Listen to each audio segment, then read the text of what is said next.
قال الله سبحانه وتعالى في كلامه القديم والفرقان المجيد هو الذي أرسل رسوله بالهدى ودين الحق ليظهره على الدين كله صدق الله المولانا العليم. மேலான அல்லாஹ்வின் நல்லடியார்களே, ஹிஜ்ரி புத்தாண்டு பிறந்திருக்கக்கூடிய ஒரு நேரம், ஒரு வருடத்தை நாம் நிறைவு செய்திருக்கிறோம். 1445களை தொட்டி நிற்கக்கூடிய இந்த ஹிஜ்ரி இஸ்லாம் தோன்றி இத்தனை ஆண்டுகள் ஆகியிருக்கிறது. இஸ்லாம் ஆதம் அலைஹிஸ்ஸலாத்திலிருந்து தோன்றிவிட்டாலும் இந்த பெயரோடு நபிகள் பெருமானார் மூலம் அறிமுகப்படுத்தப்பட்டு இந்த 1400 ஆண்டுகளை கடந்து போய் கொண்டிருக்கிறது. 15வது நூற்றாண்டை நாம் தொட்டிருக்கிறோம்.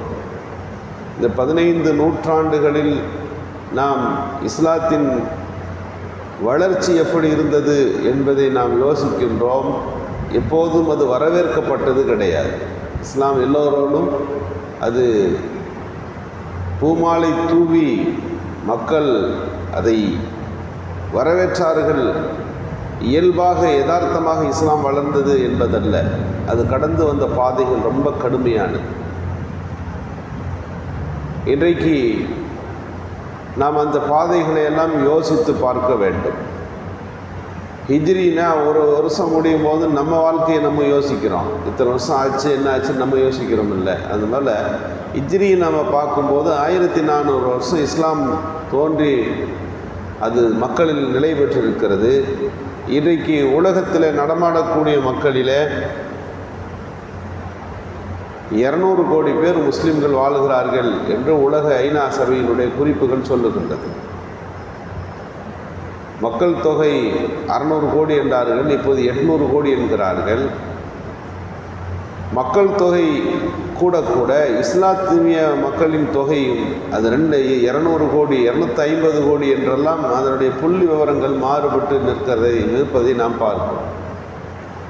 250 கோடி முஸ்லிம்கள் பணிபடர்ந்த நாடுகள், காடுகள், எங்கெல்லாம் மனிதர்கள் வாழ்கிறார்களோ அங்கெல்லாம் இஸ்லாம் அப்படின்னு அறியப்பட்டிருக்கிறது. உலகத்தில் 2வது பெரிய மதமாக இஸ்லாம் காட்சி தருகிறது.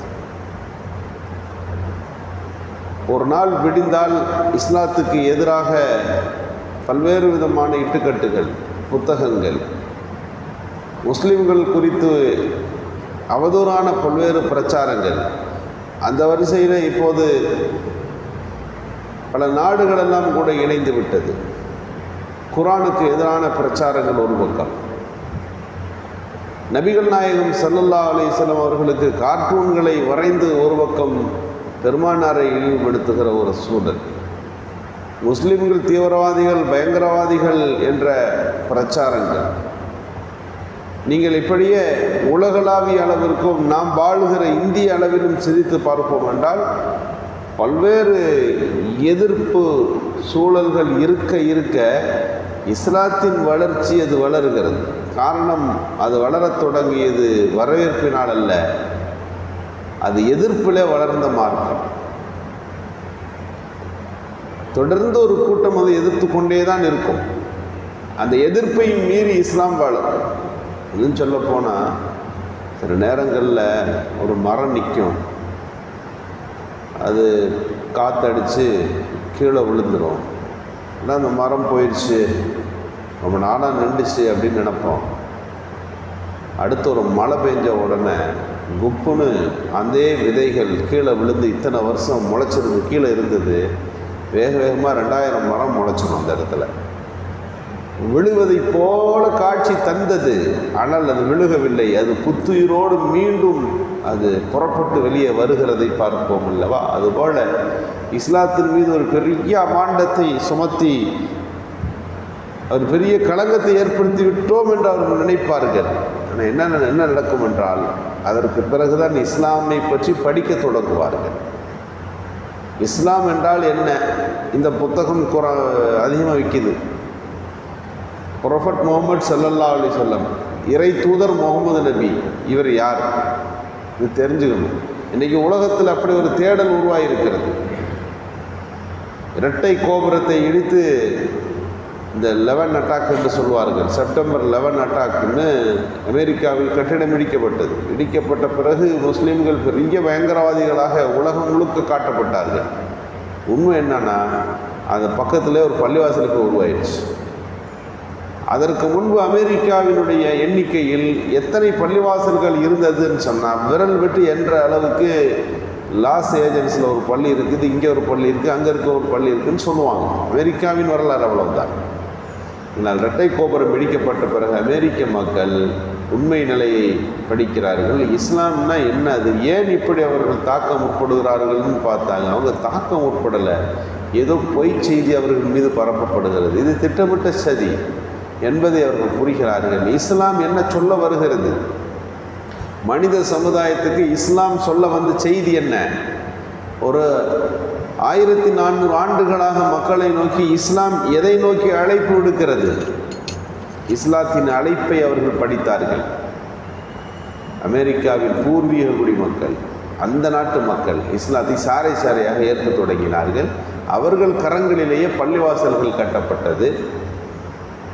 இன்றைக்கு அமெரிக்காவினுடைய பள்ளிவாசல்கள் எண்ணிக்கை 1000களை தாண்டி போய்கொண்டிருக்கிறது என்று சொல்லுகிறார்கள். இது எப்போது? ஒரு வெளிப்புறத்தில் பார்த்தால் இந்த அந்த இரட்டை கோபுரங்கள் இடிக்கப்பட்டதை வெளியிலே பார்க்கிற போது ஒரு தாக்குதலை போல. ஆனால் அதனால் அல்லாஹ் ஏற்படுத்திய மாற்றம் என்ன? இஸ்லாத்தின் வளர்ச்சியை அந்த நாட்டிலே உறுதிப்படுத்தினார். டென்மார்க்கில் ரசூலுல்லாவுக்கு கார்ட்டூன் வரைஞ்சி 21 கார்ட்டூன் வரைஞ்சி ரசூலுல்லாவை கேலி சித்திரம் வரைந்து உலகத்துக்கு வெளிப்படுத்தினார்கள். ஆனால் உண்மை என்னன்னா, முகமது நபினா யாருன்னு அப்புறம் தான் படிக்கவே தொடங்குச்சு உலகம். அதற்கு முன்பும் பின்புமாக பல்வேறு மாற்றங்கள், லட்சக்கணக்கிலே மக்கள் இஸ்லாத்தை நோக்கி வந்தார்கள். இன்றைக்கி என்னென்னா, இஸ்லாம் எங்கே வளருதுன்னா ஐரோப்பிய நாடுகளில் வேகமாக வளருது, பிரான்ஸிலே வளருகிறது, ஐரோப்பிய நாடுகளில் அது வளர்ந்து கொண்டிருக்கிறது. அதை தடுப்பதற்கு அவர்களால் முடியவில்லை. அல்லாஹ் அதைத்தான் சொல்லுகிறான், ஹுவல்லதி அர்ஸல ரசூலஹு பில் ஹுதா. அல்லாஹ் நேர்வழியை கொண்டு உங்களுக்கு அல்லாஹ் அனுப்பியிருக்கிறான். ஏன் இந்த நேர்வழி? தீனில் ஹக், உண்மையான மார்க்கத்தை கொடுத்து உங்களை அனுப்பியிருக்கிறான். அல்லாஹ் அதை சொல்லுகிறான், யுதுஹிரஹு அலா தீனி குல்லிஹி. இது எல்லா மார்க்கங்கள், மதங்கள், இசங்கள், கொள்கைகள், கோட்பாடுகள் மனித சமுதாயத்திற்கு நாங்கள் வழிகாட்டுகிறோம் என்ற பேரில் எவைகள் இருக்கின்றனவோ அவைகள் எல்லாவற்றையும் விட இஸ்லாம் மிகைக்கும். வரும்போதே இது மிகைக்கும்னு அல்லாஹ்வே சொல்லித்தான் அனுப்புகிறான். ஆக இஸ்லாமிய கொள்கை கோட்பாடுகள், அதன் இறையியல் கோட்பாடுகளால் ஆட்பட்டவர்கள் அதிகம். இஸ்லாம் சொல்லுகின்ற சமூக நீதிக்காக வேண்டி இஸ்லாத்தில் இணைந்தவர்கள் அதிகம். இஸ்லாம் சொல்லுகின்ற நல்ல ஒழுக்கங்களை கவனித்தவர்கள், இஸ்லாத்துக்குள்ளே வந்தவர்கள் அதிகம். இப்படி இஸ்லாமிய பண்பாடு, கலாச்சாரம், நாகரிகம் என்பது இந்த மனித சமுதாயத்திற்கு நேரடியாக பிரயோஜனம் தரக்கூடியது என்பதை புரிந்திருக்கிறார்கள். இன்றைக்கு புரிய தொடங்கி இருக்கிறார்கள். எல்லா பொய் பிரச்சாரங்களை தாண்டி மனித மனங்களுக்குள்ள இஸ்லாம் பரவி இருக்கிறது. 1400 தாண்டுகிற இந்த நேரத்தில் இஸ்லாத்தின் வளர்ச்சி குறித்து நாம் படிக்கணும். வருஷத்தில் ஒரு எடுத்து படித்து பார்த்தா முஸ்லீம்கள் சில பேர் முர்த்தத்தான் மாறி இருக்கிறாங்க, இங்கே ஒன்று அங்கே ஒன்று, ஒரு சின்ன காட்சிகள் தான் தெரியும். வந்தவர்களின் பட்டியலை எடுத்து பார்த்தால் அதிகமாக இருக்கிறது. இஸ்லாம் கவர்ந்திருக்கிறது. எனவே இஸ்லாத்தினுடைய வளர்ச்சி குறித்து இந்த நேரத்தில் சிந்திக்கின்ற அதே நேரத்தில் இஸ்லாமியர்களாக இருப்பவர்களுக்கு மத்தியில் என்ன நடந்து கொண்டிருக்கிறது என்பதையும் நாம் கவனிக்க வேண்டும். உலகளாவிய அளவுக்கும் கவனிக்கலாம், உள்ளூர் அளவிலும் நாம் யோசித்து பார்க்கலாம்.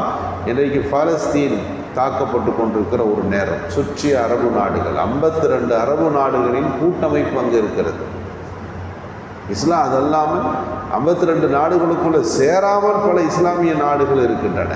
இத்தனை மனித வளங்கள், பொருளாதார வளங்கள், பெட்ரோலியம் போன்ற கனிம வளங்கள், மக்கள் சக்தியில் இவ்வளவு பிரம்மாண்டமான சூழல் அத்தனையும் இருந்தும் ஒரு சின்ன நாட்டினுடைய போக்கை அவர்களால் தடுத்து நிறுத்த முடியவில்லை.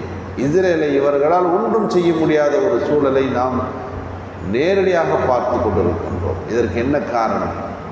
அவர்களுக்கு மத்தியில் ஒற்றுமையின்மை. சமுதாயத்தினுடைய கடந்த கால தோல்விக்கும் இந்த ஒற்றுமையின்மைதான் காரணம்.